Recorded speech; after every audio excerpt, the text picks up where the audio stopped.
One of the biggest challenges in flight training is maintaining momentum. There are several reasons why your flight training might slow down, and I hear it all the time. Life got in the way.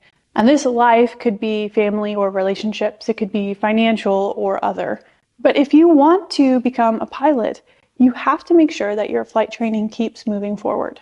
When I went through flight training, it took me 2.5 years to earn my private pilot certificate.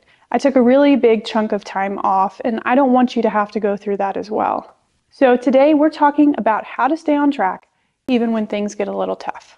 I'm going to give you 3 proven strategies to help you keep your flight training momentum and keep your progress moving forward, all so that you can become the confident and knowledgeable pilot I know you can be.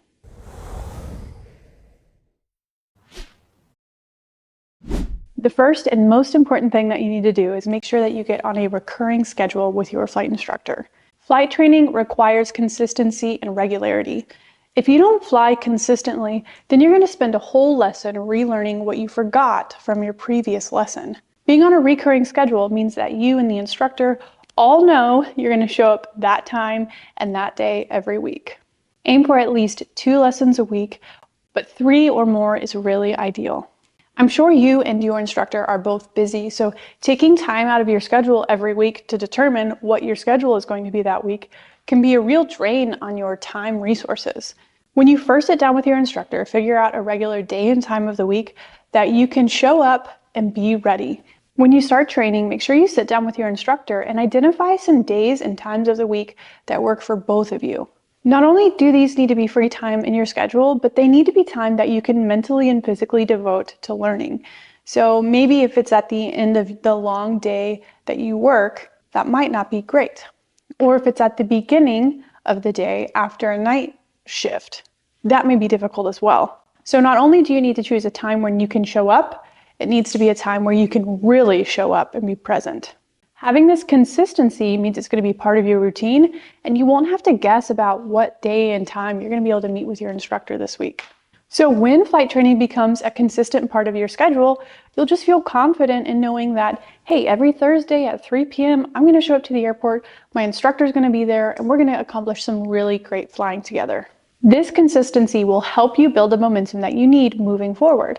Now, it will also help you save money because you're not having to refly lessons that you've forgotten.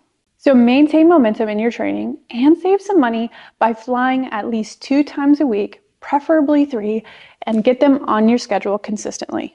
The next thing you need to do is show up at the airport on those days, whether you're flying or not. When I start with a new student, I set the expectation that, hey, these are the days and times of the week we're going to meet. And we're going to meet whether we can fly or not because there's a lot of knowledge on the ground that needs to be covered. A good pilot is made on the ground. When it comes down to it, anybody can fly an airplane, but knowing what to do when emergencies happen or abnormalities happen comes from understanding your systems, understanding regulations, understanding airspace, and all of the other aeronautical knowledge areas that we need to develop as pilots. As an instructor with a 100% initial pass rate, what I see is that my students who are successful are willing to devote at least 1 or 2 hours of ground for every hour that they're in the airplane. An airplane is not a good classroom. It's not a good learning environment. In fact, an airplane is the opposite of a good classroom. It's moving around, it's noisy. You're trying to fly the airplane while your instructor is yapping at you. Meanwhile, you're just trying to keep it straight and level. The real learning happens on the ground. So ensuring that you take the time to learn on the ground means that you'll just be able to apply that knowledge in the airplane, and it's all going to be much more effective. Now, this is something that you need to be aware of if you haven't started flight training yet. This is something you want to ask of your instructor. Hey, what are we going to do if weather prevents us from flying? And while it may feel like money that you don't need to spend, the truth is that the schools who spend time with you on the ground will be those that prepare you the best for your check ride and real life flying after your check ride. The real benefits of maintaining the schedule and showing up for ground instruction are that if there are multiple days that your lessons get canceled due to weather, you're still going to be moving forward. You're still living, breathing, eating aviation and showing up and learning things that you need to know anyway. The real benefit of showing up and getting this ground instruction when you can't fly is that there may be weeks-long stretches that you can't fly. Maybe your flight block just happens to fall on the 2 days a week where weather doesn't permit you to fly. If you show up and you do that groundwork with your instructor, you are still moving forward. You're maintaining that momentum that will help prepare you to become that confident pilot. This is kind of like Newton's laws, right? A body in motion tends to stay in motion, a body at rest tends to stay at rest. If you stay consistently in the habit of showing up at the airport and getting ready to do either the groundwork or the flight work, you're moving forward no matter what, and you're learning things that you need to know. So don't let bad weather slow you down. Ground instruction is your opportunity to continue learning and moving forward, even if you don't get to go in the air. Now, this last strategy is so crucial, it maybe should have been number 1. Make sure your funding is secured before you begin flight training. This funding is key to momentum. Flight training is really expensive, and if you're trying to cash roll it without really having the funds, stopping and starting again in a couple of months is going to cost you much more money in the long run. Like we talked about in that first strategy, consistency is really key. So being able to fly 2 or 3 times a week without interruptions due to finances is going to help you move forward. And that's because when you stop, you spend more time relearning what you forgot before you can really continue progressing.